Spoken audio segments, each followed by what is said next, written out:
दुशासन, अब तुम्हारे केवल 5 भाई शेष है। मांगो, उनसे अपने प्राणों की रक्षा की भीख मांगो। वर्ण करो वो उत्सवा, किस प्रकार पांचाली ने तुम्हारे चंगू से छूटने के लिए प्रयत्न किए थे और तुम्हें जरा सी भी दया नहीं आई। आज मुझसे दया की आशा मत रखना दुशासन। जहां भी जाओगे वहां तुम्हारे कौरव भाइयों का वध होगा।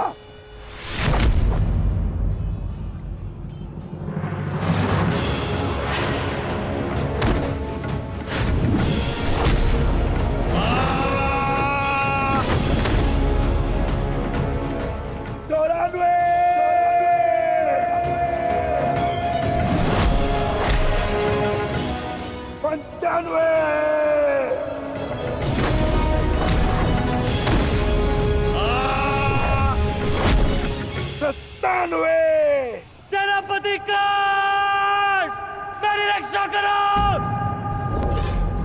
सेनापति काट, मेरी रक्षा करो। शासन संकट में है। सत्यसेन, रथ को दुशासन की ओर लो, शीघ्र।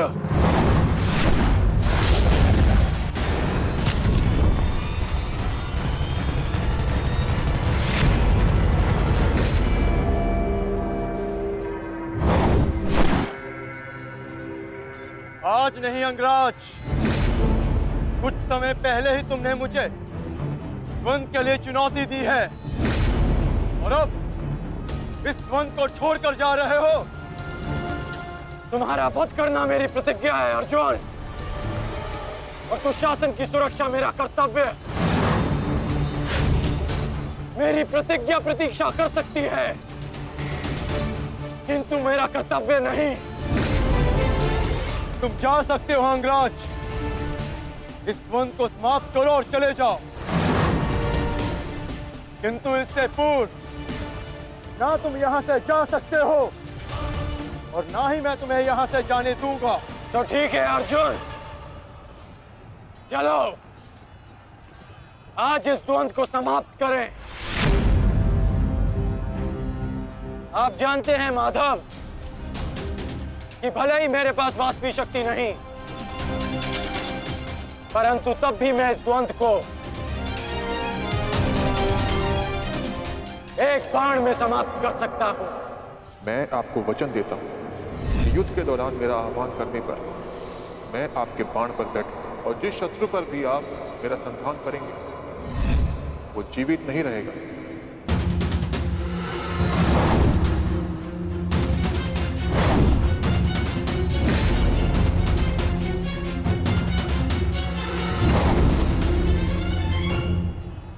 अश्वसेना,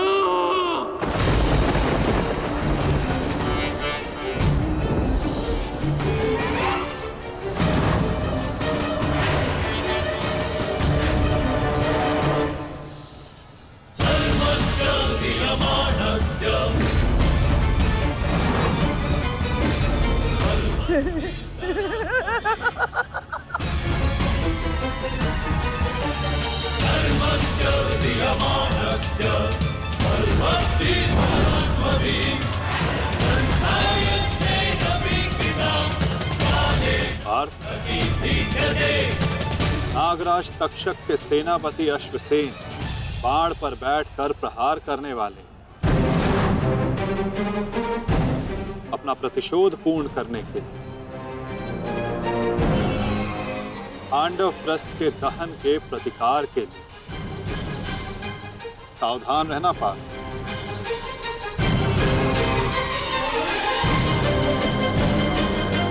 जाओ अश्वसेना, अर्जुन का वध कर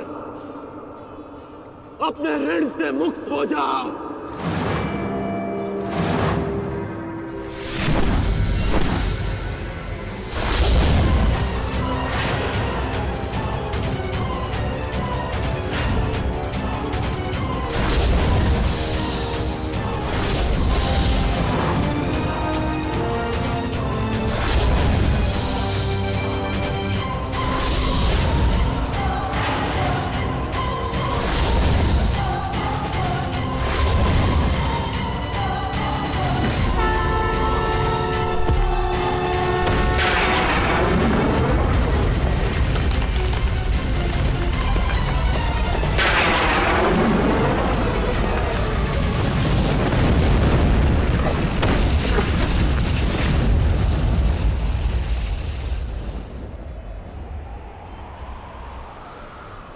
माधव, ये मेरे प्रहार की हार नहीं है,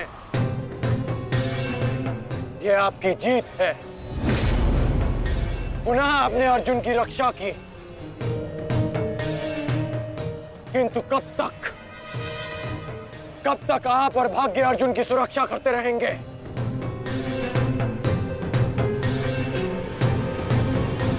पार्थ, रथ का पहिया निकालने में मेरी सहायता करो।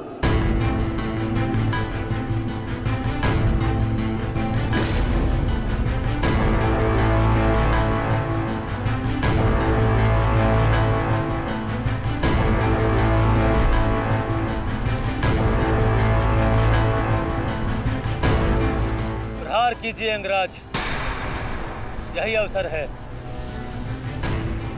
अपनी प्रतिज्ञा पूर्ण कीजिए। मैं निशस्त्र पर प्रहार नहीं करता सत्यसेन, चाहे वो किसी भी पक्ष का हो। इससे योद्धा की कायरता सिद्ध होती है। धनुष उठाओ पार्थ, बाण संधान करो।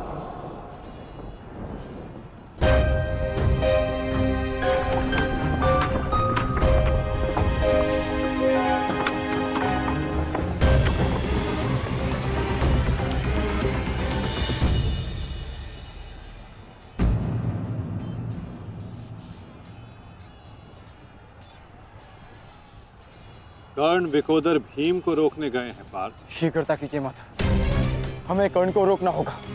अंगराज, कर्ण को रोकने के लिए हमें उनके पीछे जाने की आवश्यकता नहीं है पार्थ। यदि उनको रोकना है तो हमें किसी और के पीछे जाना होगा। 98!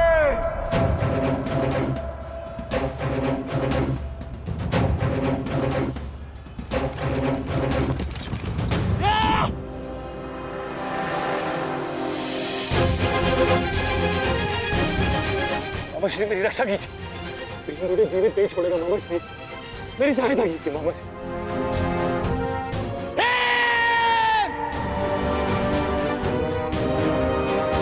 दुशासन,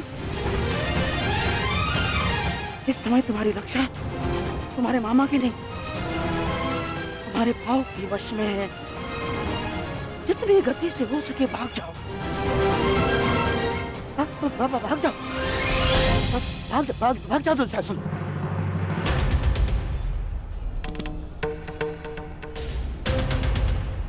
मैं कहता हूँ रुक जाओ भीम।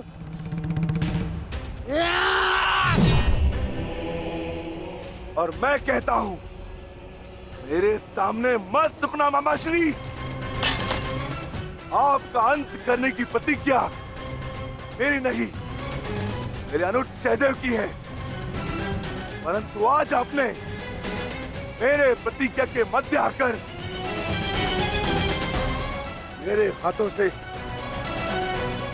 अपना अंत निश्चित करवा लिया है।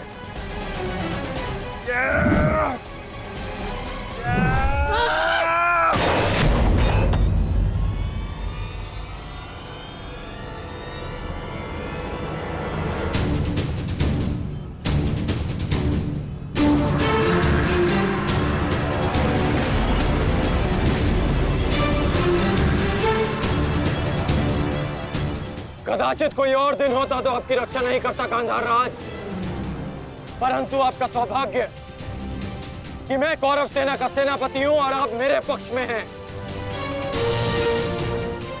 और अपने पक्ष के योद्धा की सुरक्षा करना मेरा कर्तव्य है। अब जाइए यहां से।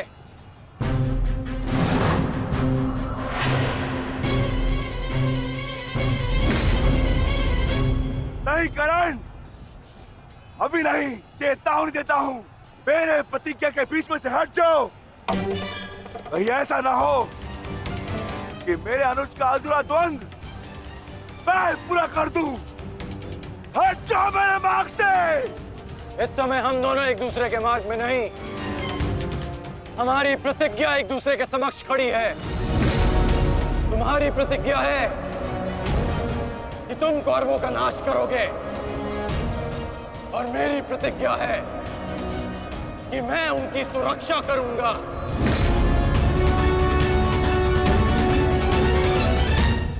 और इसका परिणाम केवल ध्वंस से निकलेगा।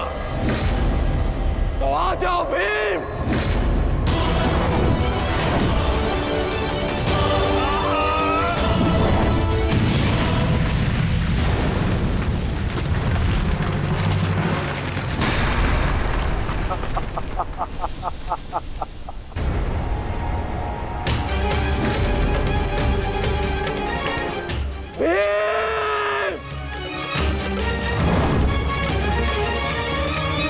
मैं वचन देता हूं कि अर्जुन के अतिरिक्त आपके किसी पुत्र का वध नहीं करूंगा मैं।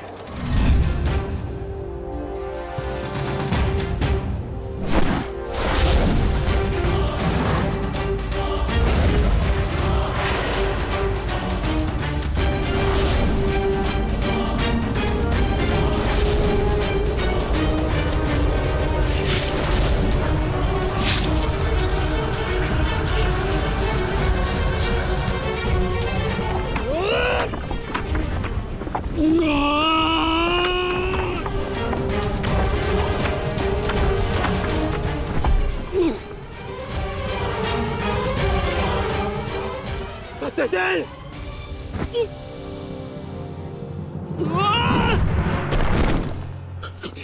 सत्यसेन! सत्यसेन, तुम्हें कुछ नहीं होगा। तुम चिंता मत करो, मैं तुम्हें सुरक्षित स्थान पर लेकर चलता हूँ। चलो।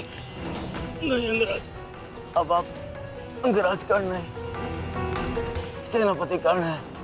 आपका उत्तरदायित्व है समस्त कौरवों की सुरक्षा। मैं तो एक साधारण सा सारथी हूँ। मेरी रक्षा के लिए समस्त कौरवों के प्राण संकट में न डालिए। युवराज दुर्योधन के पास आइए, अर्जुन उसी ओर गए हैं।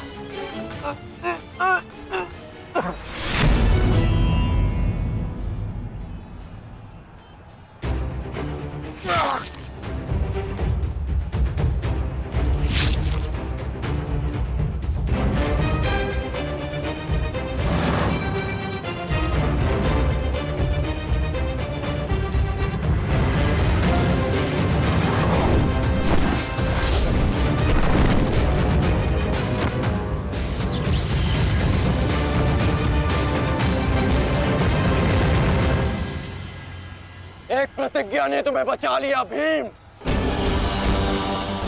इस पाश से बाहर निकलने का जितना प्रयास करोगे वो तुम्हें उतना ही जकड़ेगा।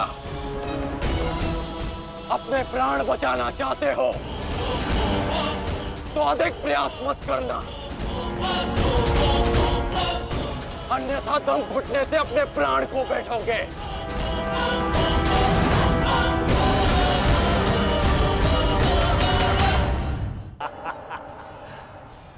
वाह विक्रोधर, वाह क्या दृश्य है।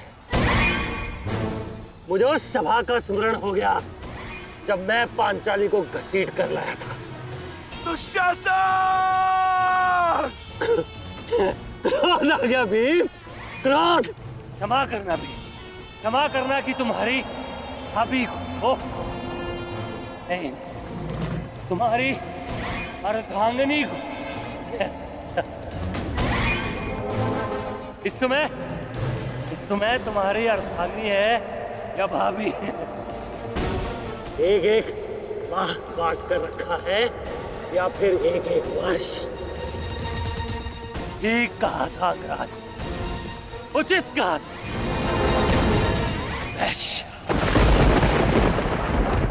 वैश्या! मन करता है अपने ज्येष्ठ का प्रतिशोध लेने के लिए उस पांचाली का जहां कुरुक्षेत्र में वस्त्राहरण करूं, विक्रोधर बार बार वस्त्राहरण करूं।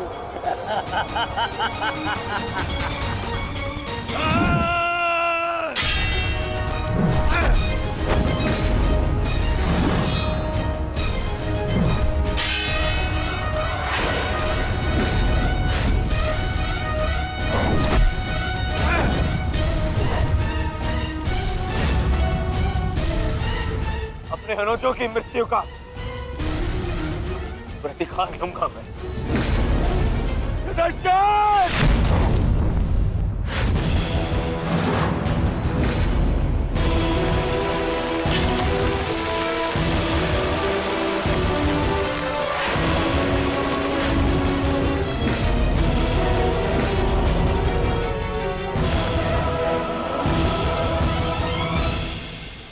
तुम भूल रहे हो दुर्योधन, इस पांडव का एक अनुज भी है और उसका नाम है अर्जुन। अर्जुन! दुर्योधन को जाने दो। तो छुड़ा लो कर्ण। इससे पहले भी रंगभूमि में तुम इस अस्त्र से दुर्योधन की रक्षा कर चुके हो। स्मरण है ना?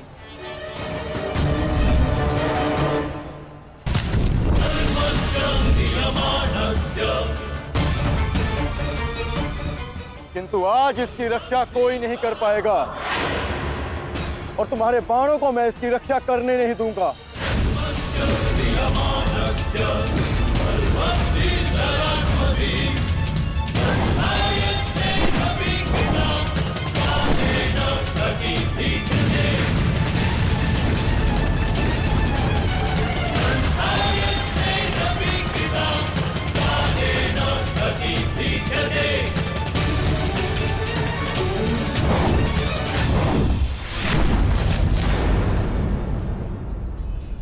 यदि यहां मेरा मित्र संकट में है, तो वहां तुम्हारा ज्येष्ठ भी संकट में है अर्जुन।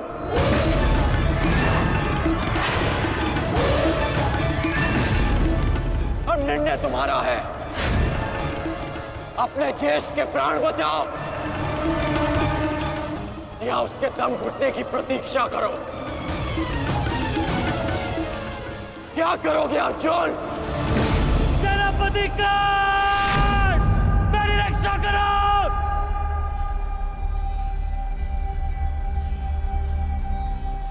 असंभव। भीम तो बंधन में बंधा है, फिर दुशासन क्यों चीख रहा है?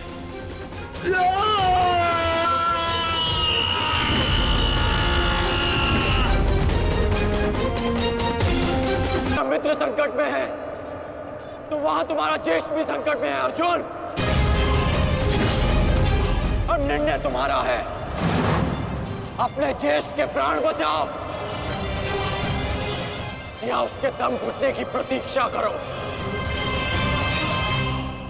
सेनापति का मेरी रक्षा करो।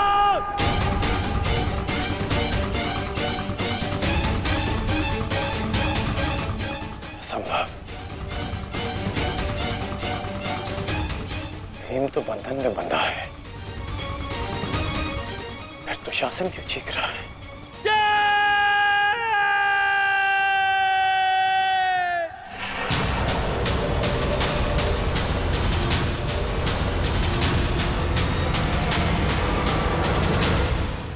तुम ये सोच रहे हो ना कर्ण कि विकोदर भीम तुम्हारी पाश से कैसे निकल गए?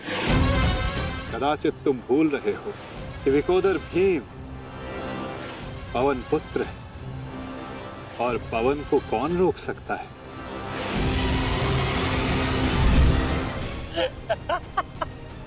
वाह रे वाह कुंती पुत्र हो,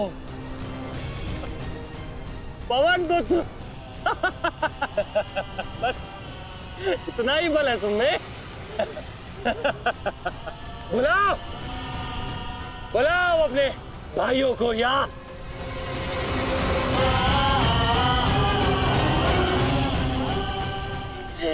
पांच पिताओं को।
कहा था तुमने, आज फिर से पांचाली का वस्त्रण करेगा। मैं आज और इसी क्षण तुम्हारे प्राण हर लूंगा, घृणित दुशासन।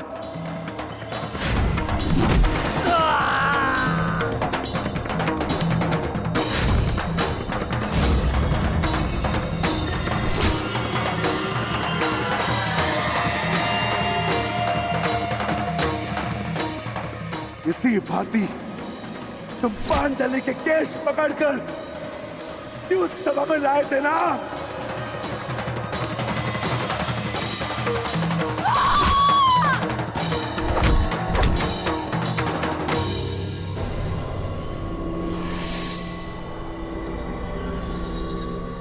बुला दुशासन, बुला बुला अपने उस ज्येष्ठ भ्राता को जिसके कारण आज तेरी यह दशा हुई है। बुलाओ अपने 98 भाइयों को जो तेरे कारण और तेरे ज्येष्ठ के कारण धरती और नरक के मार्ग में फंसे हैं।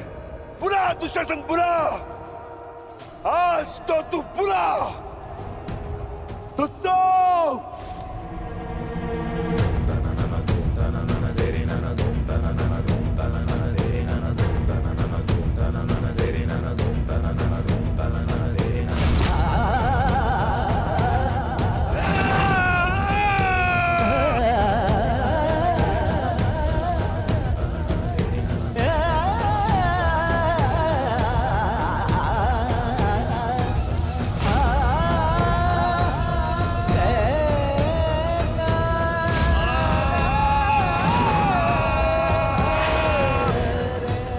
इसी भांति तुमने पांचाली के केश पकड़कर उसे घसीटा था ना? चल दुशासन।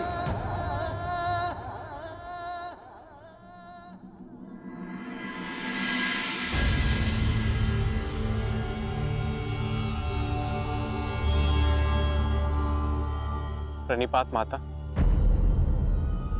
पिताश्री ने आपको कुरुक्षेत्र में प्रस्तुत होने का आह्वान दिया।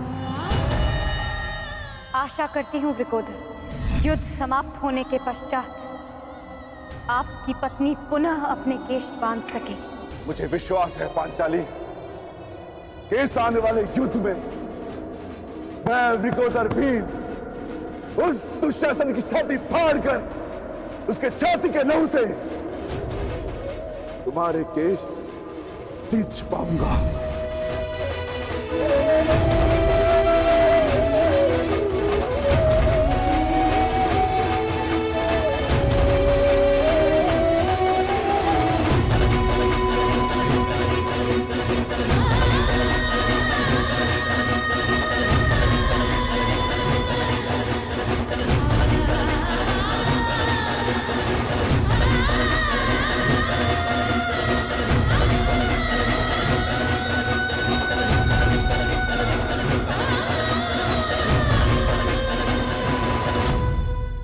भीम की पुकार का अर्थ तो समझ रहे हो ना दुर्योधन? आज तुम्हारा 99वां अनुज भी जीवित नहीं बचेगा। जिस प्रकार उस द्यूत सभा में हम कुछ ना करने के लिए विवश थे, आज उसी प्रकार तुम अपने अनुज की रक्षा ना करने के लिए विवश हो। विवशता क्या होती है उसका भान आज होगा तुम्हें। तुम्हारा अंत करने से पूर्व तुम्हें तुम्हारे किए कुकर्मों का भान कराना आवश्यक है दुर्योधन। हम तो उस दिन विवश थे, किंतु मैं तुम्हें एक अवसर देता हूं। सूर्य अस्त होने में अभी 2 घड़ी शेष हैं और तुम्हारे अनुज के पास भी।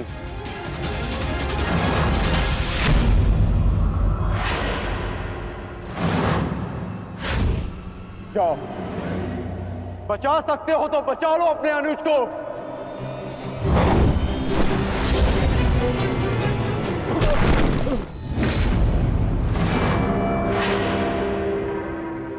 जाओ दुर्योधन, दौड़ाओ अपना रथ और बचा लो दुशासन के प्राण। कर चलो।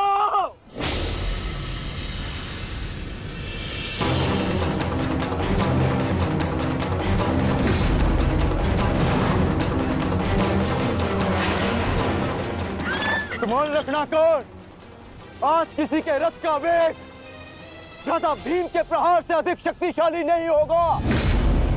आज पांचाली के अपमान का प्रतिकार लेने से कोई नहीं रोक सकता भ्राता भीम को।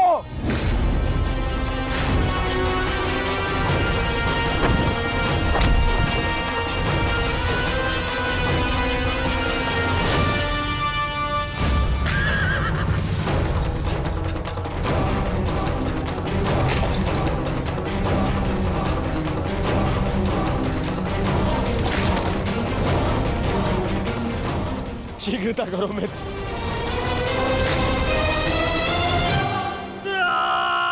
चीखो दुशासन चीखो, इतना चीखो कि अंधायुग तुम्हें सुन तो सके कि जिन्हें द्रौपदी का क्रंदन दिखाई ना दिया उन्हें तेरा ये रुदन सुनाई तो दे। चीखो दुशासन कि संसार को संदेश मिले कि क्यों किसी स्त्री का अपमान नहीं करना चाहिए। एक नारी के टूटे हुए दर्प के टुकड़े जब छाती में चुभते हैं तो कैसा लगता है? गति बढ़ाओ मित्र, मेरा अनुज संकट में है।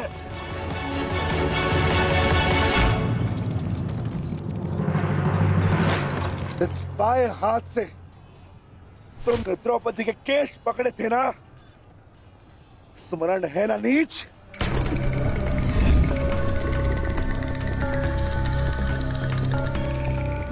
तुमने पांचाली का नहीं समस्त नारी जाति का अपमान किया है। आपको तुम्हारे धड़ पर रहने का कोई अधिकार नहीं।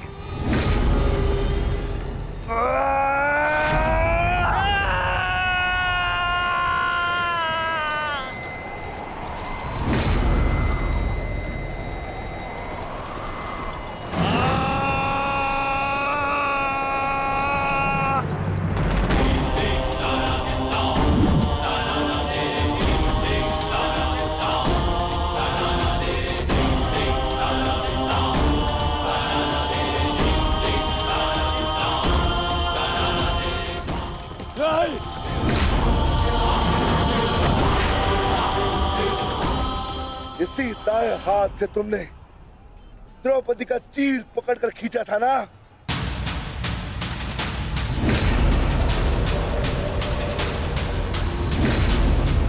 अब चीर क्या, तुम लीर भी नहीं खींच पाओगे।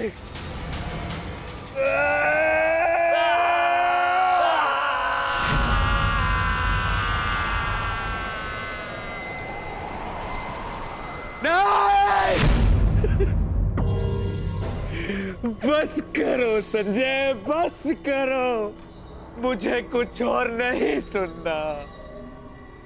दुशासन!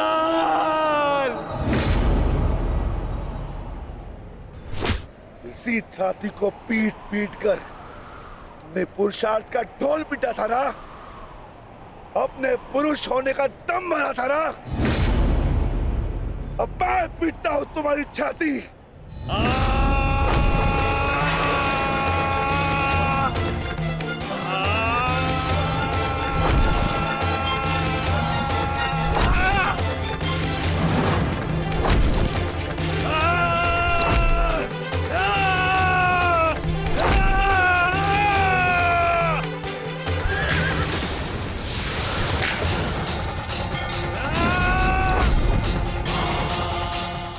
दुशासन, तुमने क्या कहा था पांचाली को?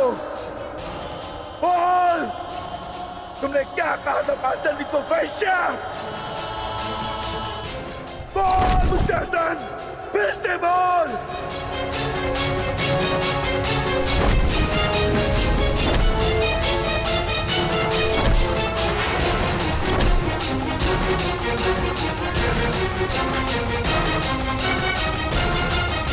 बोल दुशासन! बोल दुशासन, बोल।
मैं पांडुपुत्र था,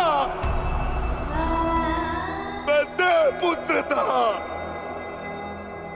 तुमने मुझे क्या बना दिया दुशासन?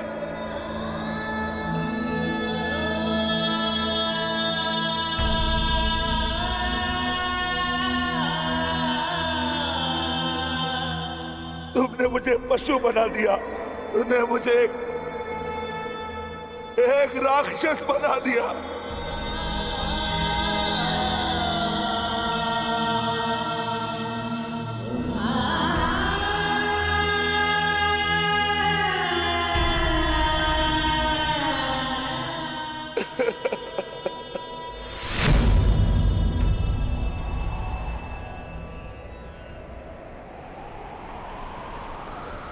मैंने अपनी प्रतिज्ञा पूर्ण की पांचाली, परंतु मेरे प्रश्न का उत्तर पूर्ण नहीं हुआ। क्यों मुझे ऐसे युग में जन्म लेना पड़ा जहां मुझे अपने ही भाई के रक्त से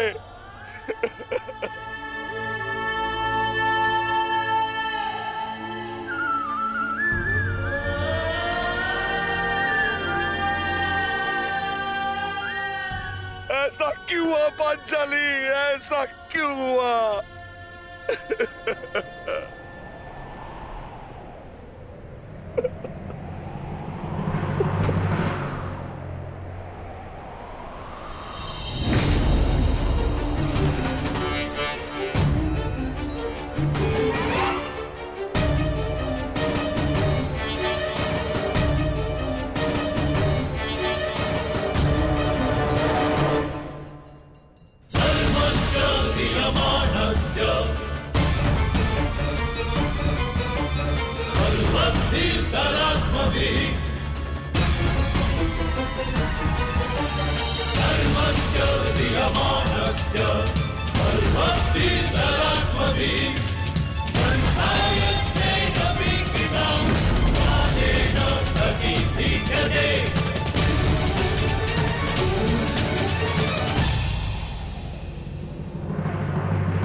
देख रहे हो युवराज दुर्योधन,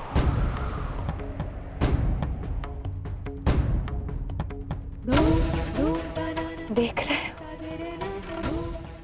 अंगराज कर्ण, ये लहू, ये रक्त,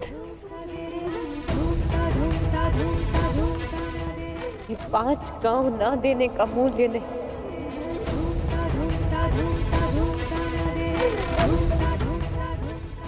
ये पंचभूत से बनी सृष्टि के सबसे बड़े सृजन, स्त्री के अपमान, उसे यातना देने का मूल्य।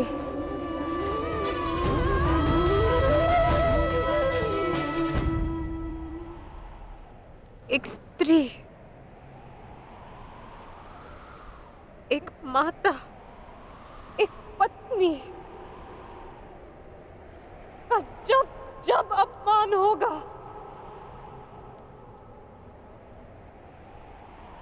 तब तब ऐसा दृश्य दोहराया जाएगा।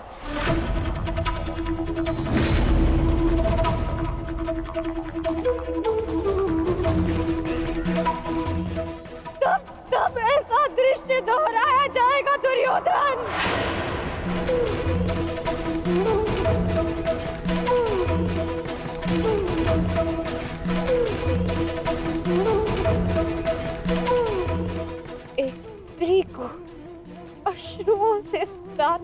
सोने का मूल्य रक्त स्नान से चुकाया जाएगा। आज मेरी पीड़ा कम नहीं हुई है,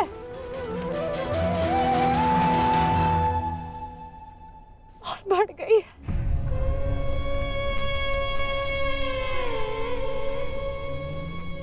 इस संसार में किसी को भी द्रौपदी जैसा भाग्य ना मिले, जिसे अपने ही कुल के सामने, अपने ही कुल के पुरुषों के हाथों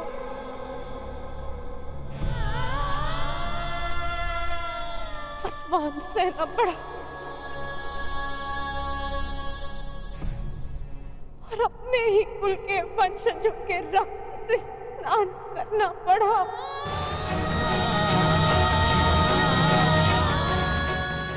हे ईश्वर, इस संसार में किसी को भी द्रौपदी बनाकर जन्म मत देना।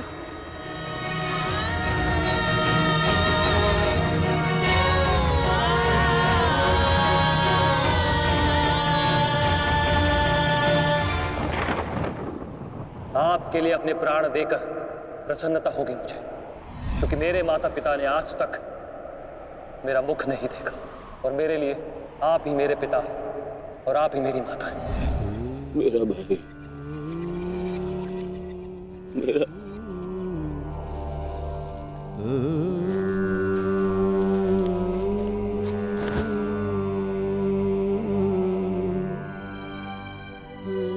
दुशासन,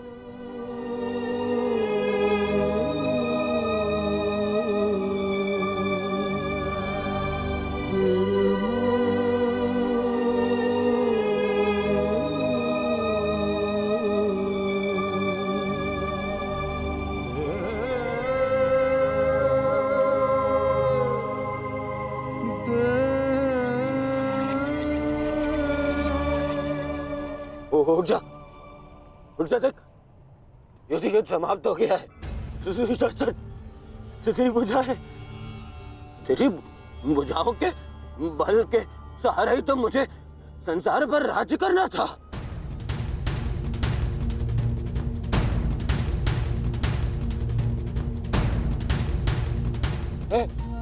हे दुशासन, मेरा अनुज नहीं, तेरी आंखें का तू अनुज, मुझे यूं अंधकार में छोड़कर मत जान। अनुज, मैं हमारे पिता के भांति अंधा हो जाऊंगा, अंधा हो जाऊंगा। चलो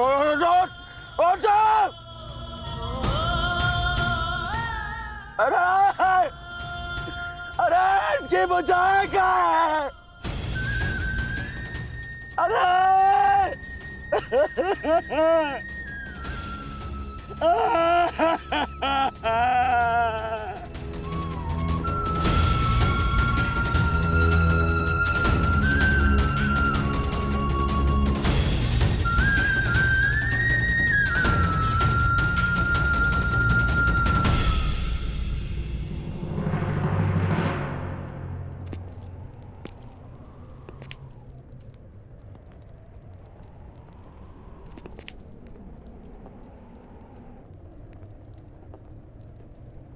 कदाचित तुमने अपने अनुज दुशासन की भुजाओं के बल से ये संसार जीतना चाहा होता दुर्योधन।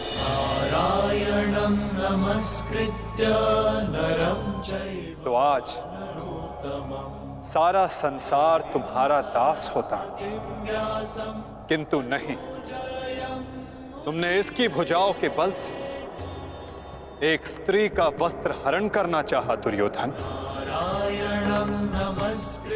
कदाचित तुमने इसकी दुर्जयता के बल से तीनों लोकों पर शासन करना चाहा होता दुर्योधन, तो आज तुम्हें वो भी मिल जाता। परंतु नहीं, तुमने ऐसा नहीं किया दुर्योधन। तुमने अपने अनुज दुशासन के मन में कुटिलता और कुचक्र का षड्यंत्र रच दिया। कदाचित तुमने अपने नेत्रों को उचित मार्ग दिखाया होता दुर्योधन, परंतु तुमने अपनी उन आंखों से महाविनाश का स्वप्न देखा।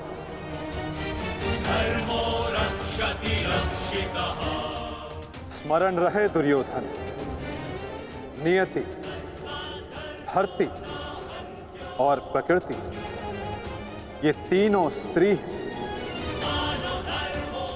और जब जब स्त्री का अपमान होगा, नियति पुरुष के विरुद्ध होगी।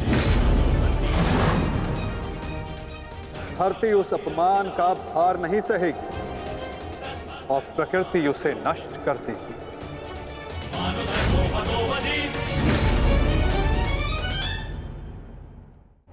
क्यों खेला तुमने जुआ दुर्योधन? क्या तुम्हारे अनुजों में, क्या तुम में पुरुषार्थ कम था जो द्यूत खेलने की आवश्यकता पड़ी?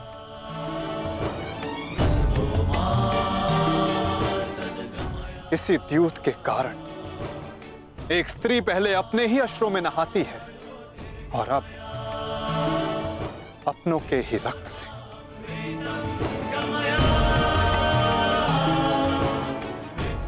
क्यों किया तुमने ये लालच दुर्योधन? क्यों रचा ये कुचक्र? इसी द्यूत, इसी कुचक्र, इसी लालच के कारण रचता है ये युद्ध, ये महाविनाश, ये महाभारत।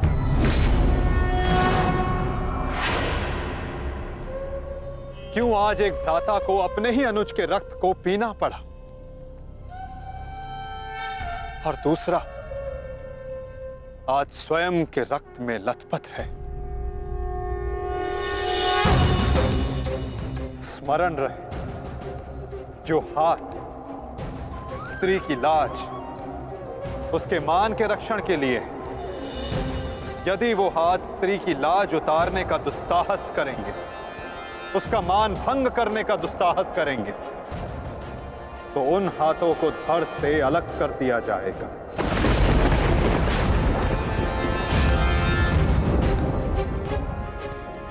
जो वस्त्र हरण करेंगे, उनका प्राण हरण होगा। जब जब किसी की आंखें अनुचित होता देखना स्वीकार करेंगी, तब तब उन आंखों को बंद होना होगा।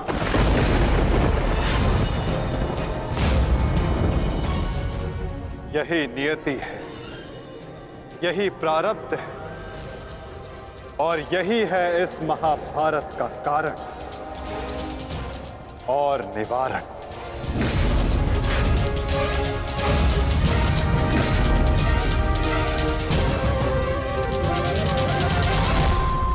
हरण करेंगे, उनका प्राण हरण होगा। जब जब किसी की आंखें अनुचित होता देखना स्वीकार करेंगी, तब तब उन आंखों को बंद होना होगा। यही नियति है, यही प्रारब्ध है और यही है इस महाभारत का कारण और निवारण।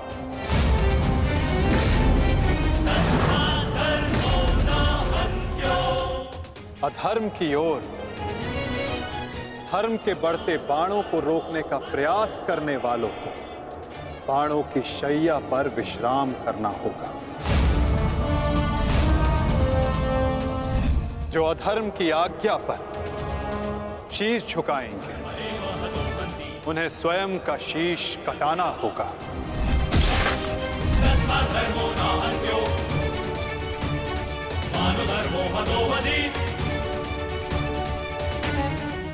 अधर्म को ना किसी का कवच बचा सकता है, ना ही किसी के बाण।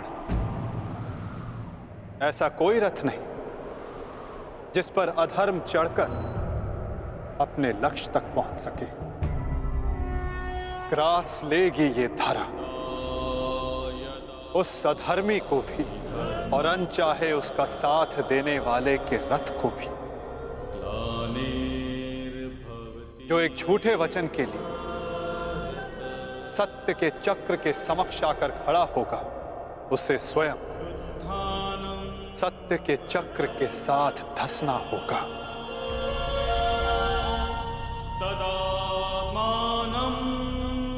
ये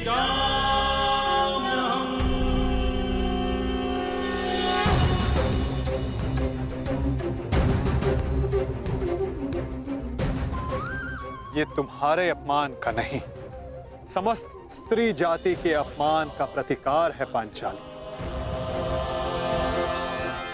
संसार को समझना होगा कि कभी किसी स्त्री को प्रतिशोध के लिए ना ललकारे, क्योंकि प्रतिशोध पाकर मन की अग्नि शांत नहीं होती, अपितु और धधकती है। यही है इस महाभारत का संदेश और नियति का उपदेश।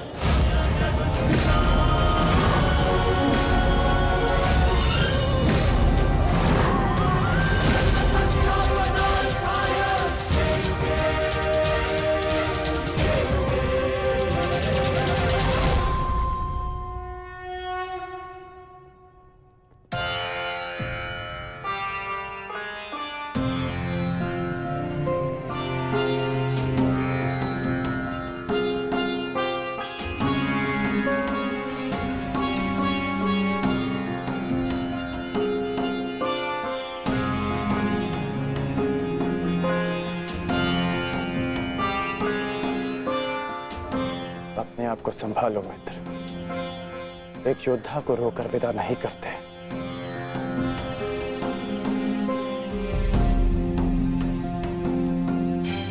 हम तो शासन का बलिदान जो व्यर्थ नहीं जाने देंगे। आगे बढ़ो मित्र, अपने अनुज की अंतिम विधियां पूर्ण करो।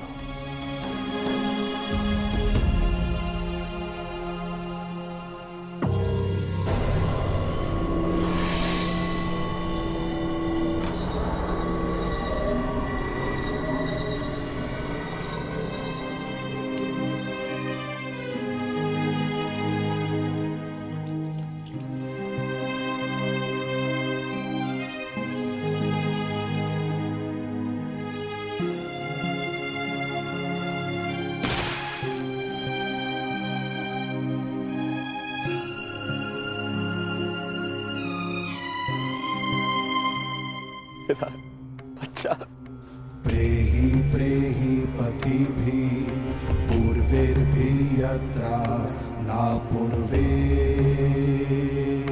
पितरपर्युः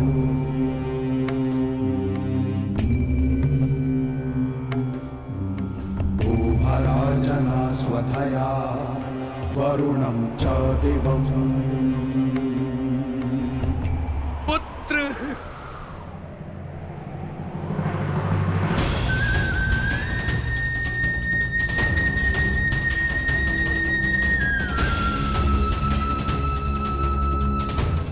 क्यों?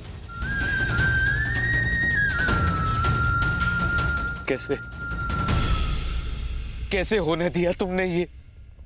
तुम्हारा अनुज तुम्हारा उत्तरदायित्व था, उसकी रक्षा कैसे ना कर पाए तुम? मैं नेत्रहीन हूं पुत्र, परंतु ऐसा प्रतीत होता है जैसे किसी ने मेरा एक नेत्र छीन लिया है।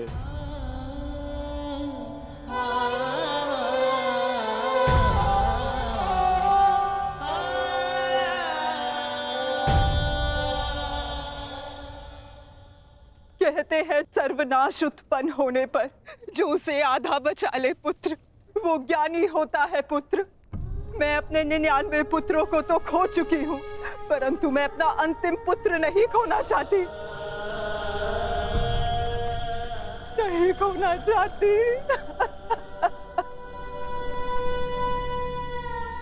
बंद कर दो ये महाविनाश दुर्योधन, और लौट चलो। किसी को तो रहने दो जो हमारा पिंड दान कर सके।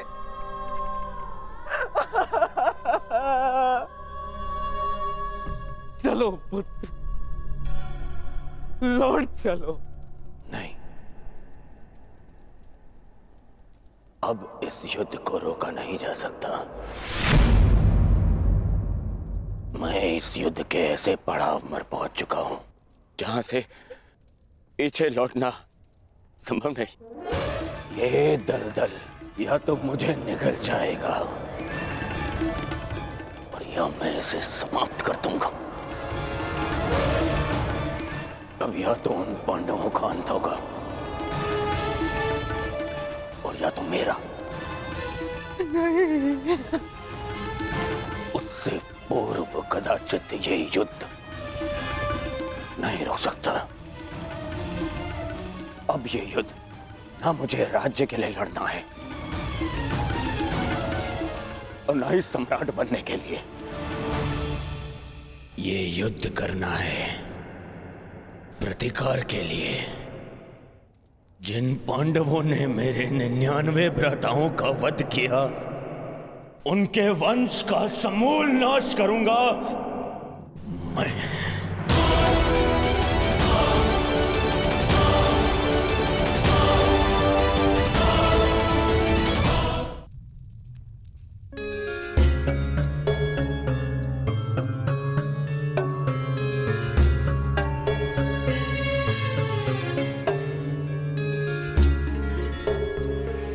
किस चिंतन में डूबे हो युधिष्ठिर?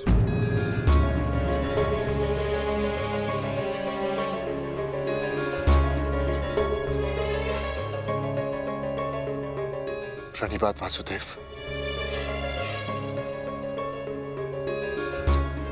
तुमने मेरे प्रश्न का उत्तर नहीं दिया युधिष्ठिर। हाँ वासुदेव, मेरा मन अशांत है। बुद्धि पर जैसे भ्रम की धूल से जमी है। समझ में नहीं आ रहा है वासुदेव कि इस महायुद्ध से हमें क्या प्राप्त होगा। आश्चर्य, धर्मराज के मन में ऐसा असमंजस। वासुदेव, मैं आपसे निवेदन करता हूं कि मुझे धर्मराज कह के मत पुकारिए। इस धर्म युद्ध में बिखरे अधर्म की छींटें मुझ पर भी पड़ी हैं। मैं धर्मराज कहलाने योग्य नहीं हूं वासुदेव। युद्ध में शरीर और सेना के बल से अधिक महत्वपूर्ण आत्मबल होता है युधिष्ठिर। और इस प्रकार युद्ध के मध्य में सम्राट का मन दुर्बल पड़ जाए, ये उचित नहीं है। तुम ये मत भूलो युधिष्ठिर कि ये महायुद्ध केवल तुम्हारा नहीं है, ये संपूर्ण भारतवर्ष की उस प्रजा का भी है जो न्याय चाहती है, जो अधर्म से मुक्ति चाहती है, जो तुम्हें हस्तिनापुर का योग्य उत्तराधिकारी मानते हैं, जो तुम में भारत का योग्य सम्राट देखते हैं। इस युद्ध में तुम्हें सम्राट बनते देखने के लिए अनगिनत सैनिकों ने अपनी आंखें बंद कर ली युधिष्ठिर। और आज भी अनगिनत सैनिक सज्ज हैं अपना बलिदान देने के लिए।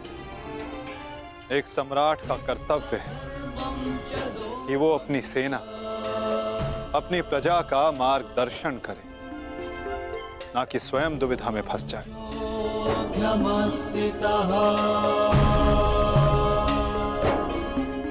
किंतु प्रश्न ये है कि सम्राट के मन में ये प्रश्न आया क्यों?